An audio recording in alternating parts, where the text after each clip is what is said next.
What is going on, Badger fans? We got to sound the cannons. We got Jay Harper joining the party. Plus, what do we think about the 8-man basketball rotation for this upcoming year? Who do we think is coming off the bench? How many minutes? We're going to get into that, plus a Luke Fickell kind of recruiting snapshot. A lot to talk about on today's Locked On Badgers. Let's go. You are Locked On Badgers, your daily podcast on the Wisconsin Badgers. Part of the Locked On Podcast Network, your team every day.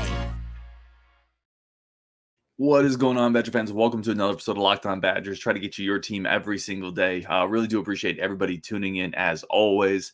Thank you so much for allowing us to be a small part of your day. We're going to bring Justin the man onto the show. Justin, what's up, my friend? Thank you for joining us. Hey, I'm doing all right, you guys. How are you tonight, Ryan? This is how I'm doing. Fire the recruiting cannons. Another one is headed to Madison. Wisconsin. Oh, we lost you there. The cannons overrode your whatever you were saying. I said I wasn't trying to tee you up there, but apparently I did. Yeah, no, teed me up. So let's get into that. Let's start there. The cannons are getting worn out. You gotta one of the lessons that military's learned is you got to replace barrels. There's something is known as barrel wear, right? Eventually, you shoot too many shots out of the cannon, you got to replace the barrel. We're getting to that point in June for the Badgers. Luke Fickell's going to have to replace these cannons. It's been a good month. It's been a good month. Jay Harper, the most recent commit, 6 foot, 165, 170 pound cornerback out of Alabama. Pretty good offer list. You're talking Texas A&M was in on him, Tennessee was in on him, Georgia Tech. I always talk about this. I always love high academic schools being in on kids we get. I just think it leads to a more cerebral type of player. Typically, Georgia Tech, great academic school, is in on him. So good offer list. Mississippi State and Kentucky as well. Multiple SEC schools. Good size. I like the film. I like the frame, and it fits the formula. They're looking for the big-bodied athletes that they can mold. Yeah, he's a little different than what we're used to seeing. I think he is close to a legit 6 foot. He might be a smidge under, but he's got long speed. Like, you watch his film and you watch him get out and run, and when he's doing punt returns and whatnot, the guy can just screams down the field when he gets running. I like the film. I think he's going to be a big physical guy by the time everything kind of comes together for him. We've talked about this cycle, cornerbacks, and how they differ compared to what we've seen in the past. And he's a guy that I look at, and as we've discussed, there's more physical projectability with him than what we're used to. The closest I think that we've seen to some of these guys is like the Max Klesmit and stuff like that, where it's guys where they're 6 foot, but they don't have the pedigree of a guy like this who's coming from SEC territory in Alabama, where it is high-level high school football compared to, say, Colorado. And you have these guys who have proven themselves against other college talent already. He's a borderline 88 composite, and I think that's legit. Like, he's 247 has him at an 88. And I haven't loved how they've graded our guys this cycle, but I think he's a legit 88. It's slightly above what they have him at for the composite, and I think that's legitimate. I think he is a guy who, with a big senior season, could push to be a 4-star. I think there's physical tools there. He's not going to be a high 4-star by any means, but I think there's some tools there where you look at this guy and you're like, this is a guy who could become, if it all comes together for him, you're looking at a guy who has the physical tools to potentially be an all-conference type guy. Yeah, it's interesting to me, and I think we should just talk about the composite for those who maybe don't follow recruiting quite as closely as us psychos. An 88 is basically as close to a 4-star composite as you can get. I think like an 89 is essentially a 4-star. 89 composite. And up. So 89 flat and up is considered a 4-star. So he's right on that precipice of becoming a 4-star corner, which, again, like, we just haven't got many of those. I thought you hit on a really good point as well, which you usually do when you come on the show. Talking about some of our previous corners, like Max Klesmit was maybe 6 foot, but like Al Ashford was 6 foot, 6 foot, but his other offer lists, there was no Tennessee's, Texas A&M's, Mississippi State's. Deron Harrell was legitimately 6'1"ish, but his other offer lists were nothing. Like, right. Who's the other one from Texas? The Caesar Williams. Again, you're talking about a tall cornerback, but not one that had Tennessee, Texas A&M, and Kentucky after him. We're going after a taller brand of corner that has more pedigree, and I think that's important. Oh, yeah, for sure.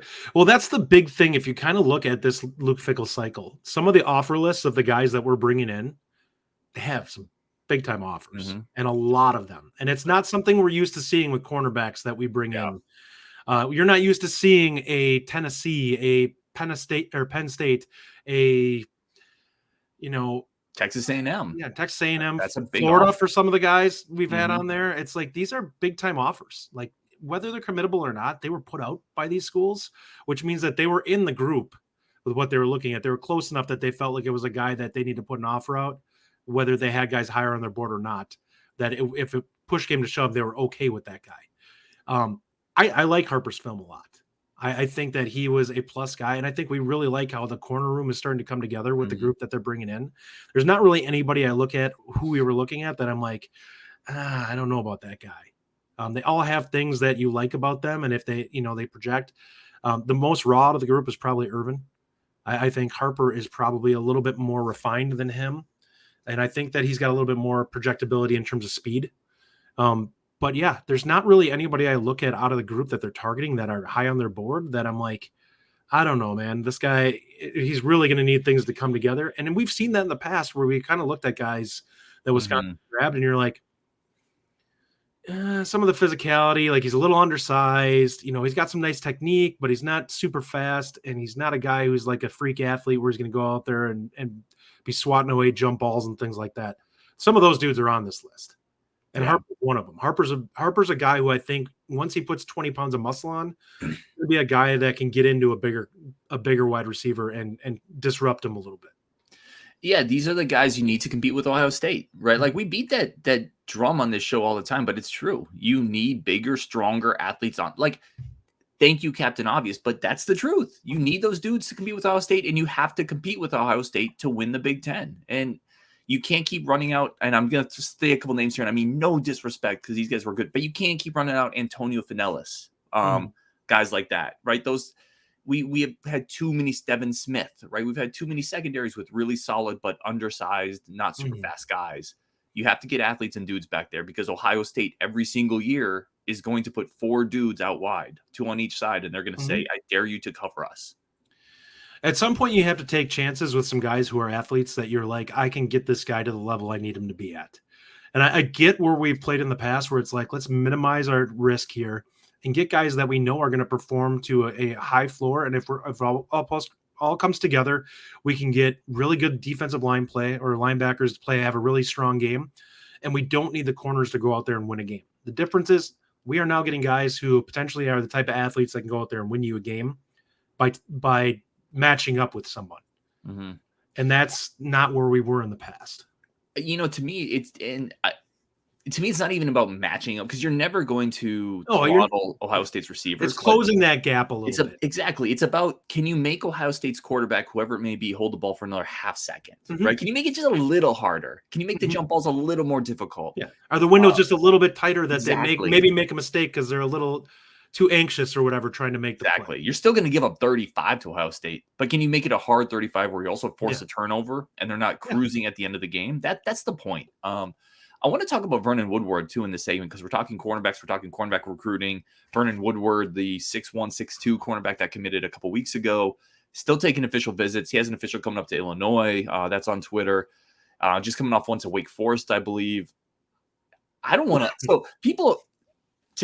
Listen, this is how fans always get, right? When somebody starts taking official visits, they're always like, we want him if they want to be here. Well, I just want him, right? Like, I won because he's not highly ranked. He's taking official visits. I really liked his film, Justin. Like, he is one of my favorite cornerback films that I've watched. He would be a loss if they lost him, in my opinion. Well, we talked about him, you and I. Who was the guy that used to be Seattle's big corner? Sherman. He's a guy that has that type of physicality that you look at, and they're different players. But Wisconsin has not had corners like this, where a guy's out there that can really make somebody uncomfortable by just being like, "No, dude, you're not going to push me around." And Woodward is one of those guys. Like he's legitimately, he's got a lot of corner to him, but he projects at safety too. Like he's a guy that can go out there and is not afraid to mix it up. And that's something that Wisconsin hasn't had forever. I can't remember. Like the closest guy was maybe Nick Nelson, and even he was a little undersized. I mean, he was only like 5'10". Woodward is not an undersized corner. What's the last really physical corner we've had? That's a great question. That would come up and really just destroy a screen, like really put somebody on their butt. There's one highlight I remember, but it was not who he was as a corner, and that's Penel Jean in the game against Auburn. But it was like that was just one hit that I can remember from him that I'm like, man, he blew that dude up. Where was that all his career? Iguana was pretty physical, but now you're talking like a decade ago. And even he wasn't super tall. He was just a good athlete. Yeah. No, he gives you, speaking of Woodward, he is really physical. He really hits.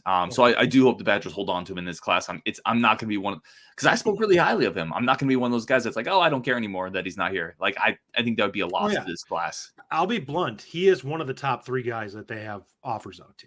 So if people think that it's not a loss losing him, they're wrong. He is a very talented cornerback target, and he's a guy that brings something into the room that I don't think any of the other guys do. Like the technician and the guy who I love the actual tools of the most as a guard, because I think that he's got a high floor, but he's got an incredibly high ceiling to go along with it. Vernon is the type of guy that you look at and you're like, this guy is somebody who's going to make receivers hate him because he's going to come up and lay the wood on somebody when they get a screen or whatever, and they're going to be like, I don't want to run that play again. He absolutely just thrashed me on that play, and I don't want to, they're thinking. That's how guys drop passes. That's how guys, don't go as heavily into their routes as they'd like to just because of the fact that they're afraid that guy's going to come across and just light them up. Yeah, I agree with you there. You need some of those dudes in the secondary. You need some Velais. You need some guys like that. He would be going to prison now for the way. Yeah, like Velais. Yeah, listen, I get it. But you need some enforcers. All right, we're gonna take a quick break. Come back, talk the 2023 basketball rotation. Who do we think are the top 8 guys in the rotation for this upcoming year? I'm excited to talk about this one. Take a quick break though. We do want to talk about our friends over at FanDuel, and it's a great time if you want to get into FanDuel. Obviously, baseball's going on. You can do futures bets as well. You already know with Bradley Beal going to the Suns, I'm going to do a futures bet on the Suns. Probably maybe parlay it with a little Niners Braves actions. Why not? That's how I roll. I bet with my heart. Y'all know that if you listen to the show all the time. So I'm going to go through. I'm probably going to put some futures bets there with FanDuel. FanDuel is America's #1 sports book. Incredibly easy to use, safe, secure, instant payouts. Not like those other sites that you have to fight tooth and nail to get the money that you earned, that you won. No, FanDuel, easy, simple. Get that money and go buy you a Monte Ball jersey with it. FanDuel is the official sports betting partner of Major League Baseball. And don't miss your chance to snag a no-sweat first bet up to $1,000 when you join FanDuel today. Just go to FanDuel.com/lockedon to sign up. FanDuel, America's #1 sports book. I do, again, want to take a second to say thank you to everybody tuning into the show. Really, really do appreciate y'all. When you're done here, go check out Locked On's mock draft over at the NBA Big Board Show. The NBA draft coming up on Wednesday. Ton of good content on the Locked On Network, as always, for that. All right, let's bring Justin back in. Let's talk basketball. It's been a minute since we talked basketball. Obviously, a lot of recruiting stuff going on, but really wanted to get into the new classes officially on campus. We saw the pictures of Blackwell, Winter, Yalden moving in. Yalden getting some shots up in the Kohl Center. I wanted to talk about the top 8. Who do we think the top 8 for next year are? And let me just start with, I think we both know what the starting, we know what the starting rotation is, right? Yep. It's going to be Chucky, Connor, Storr at small forward, and then you're looking at Wall and Crowell.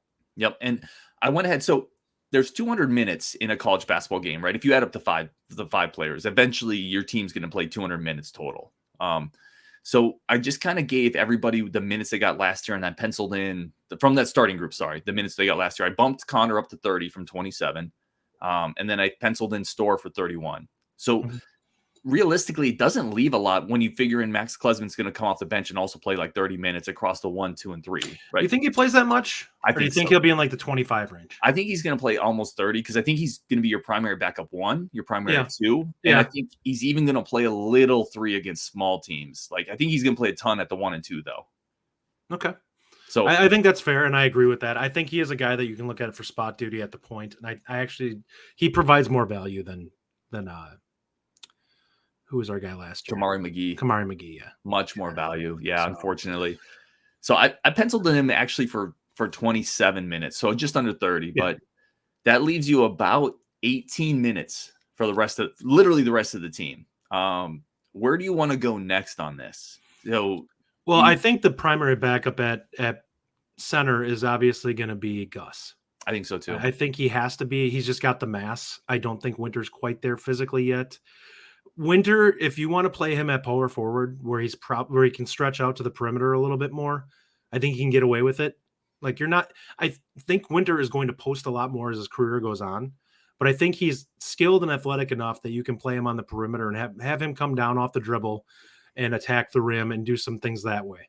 I think that's how you get away with it with him. If I had to guess minutes wise, I think you're going to see Gus somewhere in the 10 to 15 range this next year. So you have about 20 minutes to burn here. Yeah. If you're with me on everyone else's minutes, Yeah. So you have about 20 minutes. So you think Gus is going to get what, 15? 10 to 15. 10 to 15. Okay. I have him penciled in at 10. And then I have Winter getting 5 and McGee getting 3. Roughly. I'm not 100% sold that Winter's playing for sure this year. I think there's a good chance he is. But I think that you could see it where they're like, hey, let's give you a year to bulk up. Now, the question is, you have to look at it as, are you wasting a year of him if you think that he's got NBA upside? Which I think that if you look at everything coming together for him, he has an opportunity to be a stretch 4 at the NBA level. Mm-hmm. So I don't know if you want to redshirt him, if you think that he helps you. Do I think he provides more value than Gilmore? I think he does offensively for sure. I don't know about what we would see defensively from him. Gilmore's not a bad defender. So anyone wants to bag on that, they're just wrong. And I'll be just perfectly honest. Gilmore's going to help us a lot more at that position. And he's still going to play some. So you're probably right. I think Gilmore's going to see him at max probably 5-10 minutes. Probably not 10 minutes on a regular basis. I think if you have Winter out there, he's going to be more of a 5, 6, 7 minute guy. I don't think he's going to be much more than that. I think until he proves that he can really play defensively. The big question is does Blackwell get out there? I think when I would have said yes. And then when I actually went through the minutes, I said, that's really tough. Unless he really is a plus defender. I think it's tough. Yeah. No, he'd have to be an offensive threat too. Otherwise you just don't put him out there. I want to be clear too. I'm also talking like consistent per game. Like there's going to be a game early in the season where Blackwell gets 7 minutes because they're blowing somebody out. But inconsistently, is Blackwell going to get 7 minutes per game? I don't think so. Well, the question is, do you need him? I don't think you do. Well, listen, so it's always an injury thing, right? But if people stay healthy and you have Klesmit coming off the bench to back up your 1 and 2, Klesmit's a great defender by himself. And we know he's probably certainly a better offensive player at this point in their careers. I just don't see the need for Blackwell. Like, think of it this way. You're taking a guy who was a starter last year and a really solid one in Klesmit and moving him to the bench. You're not going to carve out minutes from his bench role to give to Blackwell, barring injury. Agree. So, and I completely agree with that. Yeah, I don't think Blackwell plays enough next year to not redshirt. The really interesting thing to me is the Winter Gilmore thing, because it's been reported that Winter's up to about 225 pounds, right? So if that's the case, if you're 6'10", 225, you're defensively because Gilmore doesn't give you any rim protection, right? He gives you none of that. Now he's solid. I don't know if any of them can give us what's called rim protection. I think Winter can a little bit more though, right? Or he's got length. I haven't seen enough of his film defensively based off of what he does to say this is a guy that has the timing to really be a threat. Now listen, you don't have to have a ton of block shots, and you and I agree on that. It's can you disrupt shots and force guys to make awkward looks rather than being a nice clean layup. Last year, our post defense was atrocious in terms of that. Nobody was really affected at the rim. And because of that, we watched guys do layup line. If they got downhill off a screen, it was like, it's 2 points. There was nobody there to stop anything. Krull did what he could, but he wasn't great at defensive rotations into that spot. And because of that, there was nobody really at the rim to stop anybody from penetrating. Now, if he has that, and he's more athletic than Krull, it's not close. Winter is capable of an athlete to be able to do that. If he can provide some rim protection, that's a big deal for Wisconsin. That changes a lot. Yeah. And I'm even talking a lot. I'm talking like a 1.2 blocks a game would be a lot. And I'm not, and that's if he had heavy minutes. Like it's enough that people are like, okay, I can't just come downhill and get there without somebody being in my way. And we know he's going to give you more offensively than Gilmore. It's just interesting to me. I want you to rank these three, and I'm going to give you mine too. Who total minutes played next year? Winter, Gilmore, Yalden. Yalden's one. If it was me, Winter would be number 2, and Gilmore would be number 3. Gilmore busts his butt when he's out there playing, but he's just too much of a net negative on the offensive end. Mm-hmm. Like if he was a guy who could get us 3.5, 4 points a game, then I would look at, and I mean that consistently. Like he can't have 0 games. If the easy layup's there, he's got to take it. If he's going to take shots, he has to be a guy that's at least a 50-50 guy in the post. Because like if you're that close to the rim when you're shooting, you have to shoot 50%. Like it cannot be below that when you're 6'8". Yeah. So I definitely agree with you. With Yalden, to me, is number 1 there. I think Winters too. I just the way defenses play when Gilmore's on the court, you just can't. It's so much harder for everybody else. I just think you're going to have to play Winter. Well, and he's a perimeter threat. Like he's a definite guy that can shoot at a high level from the outside. So I'm going to say Winter and then Gilmore 3rd on that list, but we'll see. Plenty more time to talk about that. We're going to take a quick break for friends of the show. Come back. We're going to talk big picture kind of recruiting snapshot. Certainly there's fans who are really excited with what Luke Fickell's done, and there's other fans that will, to some degree, correctly point out that the composite isn't that different than what Paul Chryst has been doing. Where are we at on this? We're going to talk about that next on Locked On Badgers, but first, a quick break for our friends of the show, and a quick break to say thank you to everybody tuning in. Really do appreciate you giving us the time of the day. So thank you so much for that as we continue to build this community. All right, let's come back on this. We got Justin here. Justin, this is definitely something you wanted to chop up. So I'm going to actually, if you don't mind, let you tee this one up. Sure. One of the big things that I'm seeing from a lot of people is there's a very split 2 crowds when it comes to this recruiting class versus what people expected from Fickell when he came in. Some people are like, all right, this is a really solid first class to come into. He's doing a great job of getting high quality players that it seems to be coming in, guys with really good offers. And some people are like, this isn't really different than what we saw before. Why are we so excited about this? This isn't impressive. I expected more from him. And I personally fall on the side that this is a strong first class. I didn't expect him to come out here and have a top 15 class his first year. And I look at the type of players that we're getting in at a lot of spots, and I say, and I want to preface this by the fact that given what we know with some of the things, we're going to be very happy with some of the upcoming commits that we have, and they're also going to raise the composite going forward. I would not be shocked for this class to end up with 7, 8, possibly even 9 4-stars in it by the time it's all said and done. I think there's guys that are close enough that if they have a good senior season, we could see bumps, and they're teetering on that edge as it is. And I think that some of the commits that we have coming in here shortly are going to be guys that are 4-stars. So I think that this is going to be a really impressive class. Where it finishes in terms of ranking, I don't know. I think it's going to be close to top 25, maybe even a little bit more better than that. But for a first year, for perspective on this, Paul Chryst's first class was number 35 in the country, and he had 25 kids in it. Mm-hmm. So from a composite standpoint, he's quite a bit ahead of where that class was. And the one thing I will say is if you look at Paul Chryst's history with his recruiting classes, they're more polarizing than what we're seeing from Fickell right now. Fickell's guys are all kind of in that same range. What we don't have in this class is that 95 lineman who's kind of pulling everyone else's ranking up a little bit. We have a lot of guys that are around the low 90s, in the high 80s. And then there's a couple of guys just at the bottom that are like 86. Mm-hmm. We don't have that 84. There's no 83 hanging out there. We do have, I believe, one guy who's unranked, don't we? I think Woodward was the guy who I love, by the way. I love me some Vernon Woodward. Yeah, I think that's a really good point to bring up, that you can't compare Luke Fickell's first class to Paul Chryst's last couple, because or his best class. Like people that are comparing it to the one that finished 16th. It's like, yeah, we had 4 years of recruiting him before we got to that class. That's the point, right? Like they had been building relationships with future classes at Wisconsin for years. Luke Fickell came in here without having had a chance to build relationships with 2024 kids. Like his next couple classes, as he has time here, he's going to build those relationships, and it should get better and better.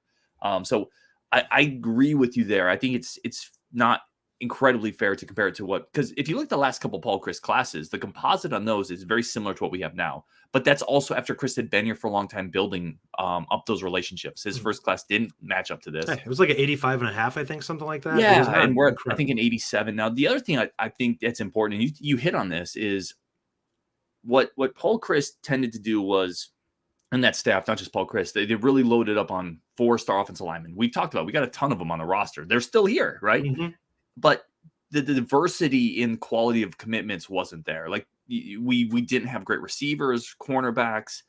Certainly he did pretty well at linebacker, right? Defensive end with Bowlers, Peterson, those types. But what Fickell, I think, has done is recruit on those edges much better. And I think that's going to serve. That's going to when we had Brian Smith on, and I thought he made a great point. He said, listen, you can get a 4-star guard. It doesn't matter as much as a 4-star corner. Yeah. I think that's an important point. Or wide receiver or running back. Skill positions just matter. Like a quarterback is major. And right now we have a composite 4-star quarterback. We have, looking at it, here are the remaining guys. I'll go down the list real quick for you. The guys that we're waiting on commitments for that potentially Wisconsin's in on. Benedict Ume. I don't think we're getting him. Give me a very quick. Do you think we get him or not? Too. Just don't. We don't. I personally think we do. Okay, I don't think we get Ume, but keep going. We have Liam Andrews, who we may not get. Tough one. I don't think we get him either. We have Dominic Kirks, who is also a 4-star. I think we could get him. Yeah. We have Darian Dupree, 4-star. Coin flip. Yeah. Dylan Jones, 4-star. Coin flip. Yeah. But you look at it now, and a lot of these guys that are out there, like guys like Dupree and Dylan Jones, we're the strongest offer that they have that appears to be really still on the table. Low key, what's been happening, a lot of these programs have been really hot and have pulled in commitments like crazy. Like Penn State is a team that we've been fighting back and forth with. Kaj Sanders, a guy who we're really high on for its safety, was considered a Penn State lean. They're not on the table anymore. Yeah, they filled up at safety. If you end up having Kaj Sanders fall in your lap, who's I believe an 88 composite, you're not heartbroken by that. That guy's a heck of an athlete, and he was actually, they liked him better than Coy Beasley.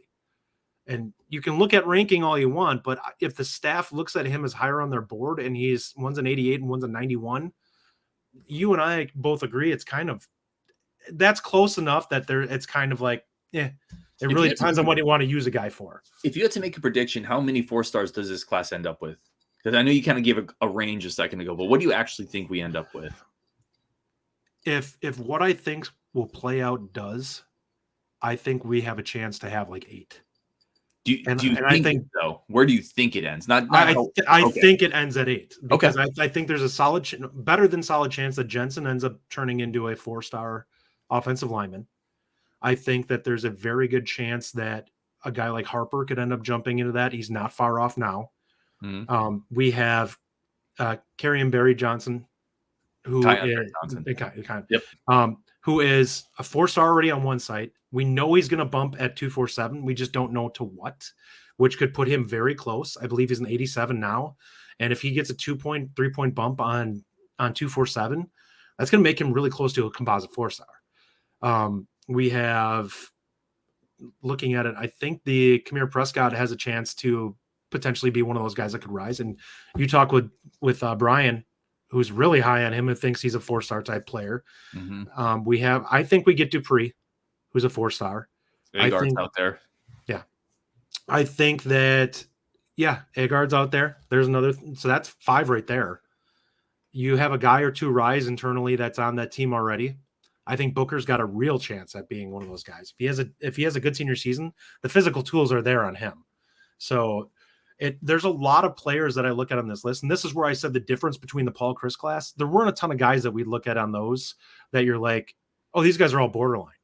Wisconsin's got a ton of guys in that 88 plus range where it's like, these guys got a real chance to jump up. Mm-hmm. It doesn't take a lot. It's like a minor, shift in the rankings. And then suddenly this guy moves from being a high 3-star to a 4-star.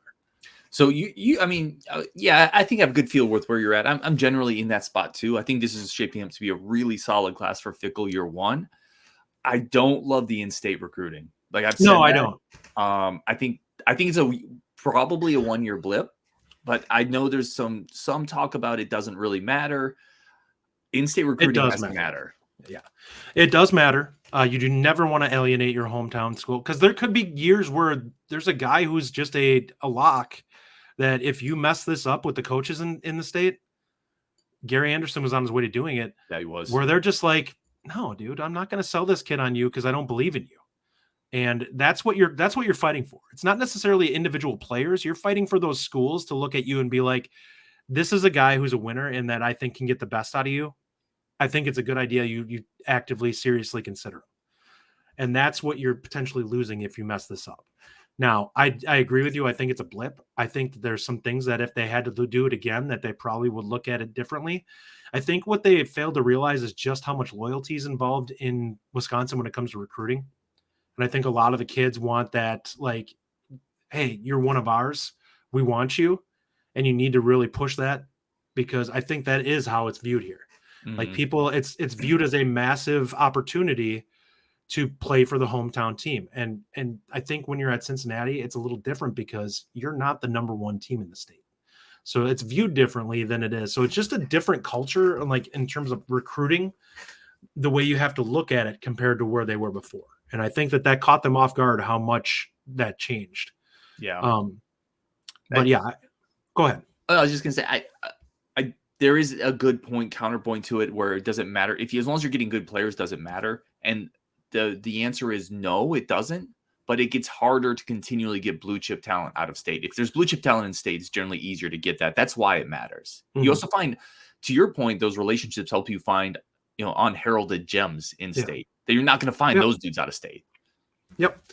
And the other thing there, I think, honestly, we look at what this coaching staff has done, and they've really only had 6 months to get all this put together. Like, this is a new environment to them. It's completely different. They're learning how to recruit at this level too, is something that people like. The close rate for this group of coaches right now is incredible for the amount of guys they've gotten on. And listen, if we went behind closed doors, I would honestly venture to guess that if they truly wanted guys, like if they just wanted to get commit numbers, I bet you they'd be closing at 80% right now.